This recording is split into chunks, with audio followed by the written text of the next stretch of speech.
జయశంకర్ భూపాలపల్లి జిల్లా టేకుమట్ల మండలం ప్రభుత్వ పాఠశాలలో ముందస్తుగా బతుకమ్మ వేడుకలు ఘనంగా జరిగాయి. విద్యార్థులు ఎంతో ఉత్సాహంగా సాంప్రదాయ దుస్తుల్లో పాల్గొని బతుకమ్మ సంబరాల్లో పాల్గొన్నారు. రంగురంగుల పూలతో విద్యార్థినులు బతుకమ్మను అందంగా తయారు చేసి పాటలు పాడుతూ సందడి చేశారు. ఈ సందర్భంగా ఉపాధ్యాయులు విద్యార్థులకు బతుకమ్మ పండుగ ప్రాముఖ్యతను వివరించారు. తెలంగాణ ఆచార సాంప్రదాయాలు విద్యార్థులకు తెలిసేలా ఇటువంటి కార్యక్రమాలు నిర్వహిస్తున్నట్లు తెలిపారు. పాఠశాల యందు బతుకమ్మ సంబరాలు ముందస్తు సంబరాలు చాలా ఘనంగా వేడుకగా విద్యార్థులందరి మధ్య జరుపుకోవడం జరుగుతుంది.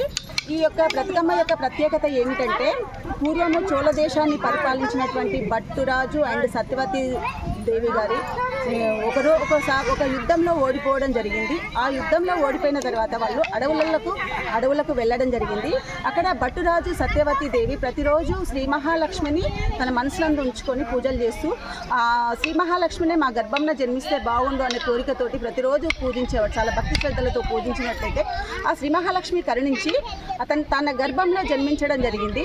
అప్పుడు ఆ రాజుకు పుత్రికా సంతానం జరిగిన సందర్భంగా మహర్షులు మునులు అందరూ కలిసి ఆ దేవతను కుమార్తెను దీవించడానికి వచ్చి, అమ్మ నువ్వు ఆయురారోగ్యాలతోటి ఎల్లకాలం సంతోషంగా బతుకమ్మ అని దీవించడం జరిగింది.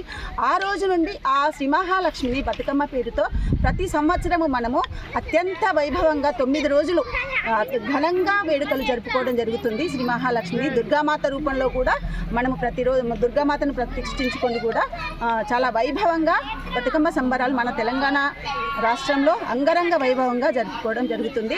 ఈ రకంగా మనము మా పాఠశాలలో కూడా ఈరోజు మేము అత్యంత వైభవంగా బతుకమ్మ సంబరాలు జరుపుకుంటున్నాం.